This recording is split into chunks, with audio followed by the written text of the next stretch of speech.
Perhaps my favorite episode from one of the most iconic 21st century cartoons, Phineas and Ferb, is The Night of the Living Pharmacist. In this episode, Dr. Doofenshmirtz, the show's goofy antagonist, develops a repulsinator, a machine he intends to use to make his brother Roger, also the mayor of Danville, ugly. In the process, he expects the population of Danville to find him, Doofenshmirtz, more attractive and make him the mayor. But this plan goes absolutely haywire. This machine causes a massive epidemic of mindless, zombified versions of Doofenshmirtz that plagues everybody in the city, and eventually, everybody's a zombie. And when all hope seems lost, Phineas and Ferb and their friends come to save the day, and eventually, and very barely, manage to eradicate the epidemic from the city. But unfortunately, in the case of global air pollution, the world is in lacking of saviors like Phineas and Ferb. Air pollution is increasing at an alarming rate, and it's happening in countries all around the world, like Pakistan. The United Nations Environmental Program was established in 1972 by the United Nations in order to help combat environmental issues just like this. And while they have been successful to an extent, it's not enough to help curb global air pollution on the level that we need it to be. With Pakistan's air quality index over 400, the UNEP must take a very prominent role in helping prevent further pollution spread and mass shutdowns. And this is because of how countries have struggled to deal with air pollution in the past, how dire air pollution is a problem right now, and how the UNEP is obligated to and definitely very capable of dealing with this issue. To begin with, countries around the world have made numerous attempts at dealing with air pollution, but they've always struggled and are incapable of doing it.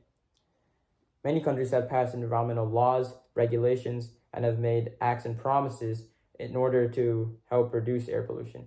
But unfortunately, many times these are either not sufficiently addressing air pollution enough or not enforced enough. According to a Politico study from October 2019, less than 1/3 of the 169 countries surveyed sufficiently addressed air pollution in their climate agreements.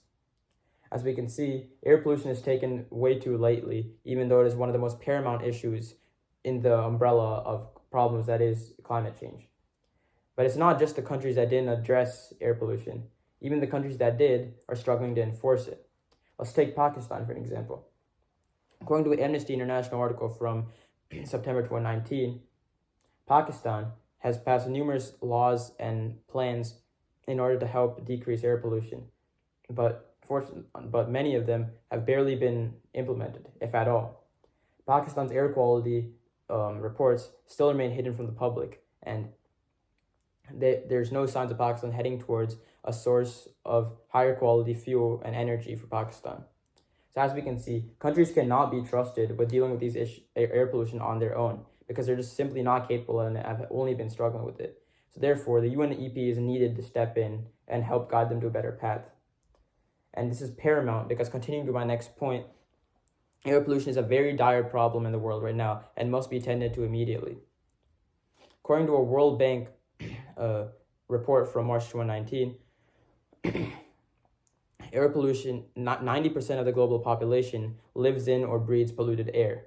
And this is a horrifying statistic, as we can clearly see, rather be the country developed, developing, or underdeveloped, everybody is in risk of being subject to air pollution. And air pollution definitely has a catastrophic impact on human lives. According to a Reuters article from October 2018, over 22% of Pakistan's annual deaths stem from pollution, mainly air pollution.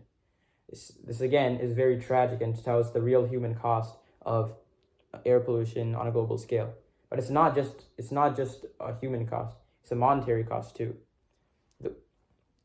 According to an Al Jazeera article from October 2023, the effects of air pollution drive the world to pay an estimated cost of $8.1 trillion, roughly 6% of the global GDP every year, just dealing with the effects of air pollution.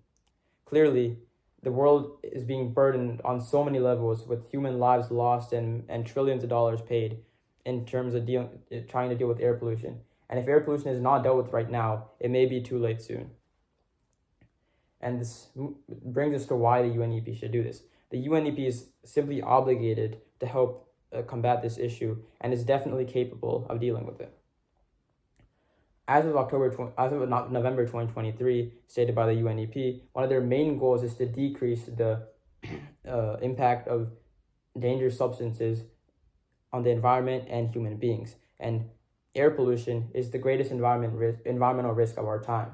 Clearly, the UNEP, by its nature, is obligated to help reduce this, as it's one of the main objectives of the UNEP was founded for, and therefore it must help the world combat this issue. And it's not just based off its obligation, but the UNEP is definitely very much capable of doing this.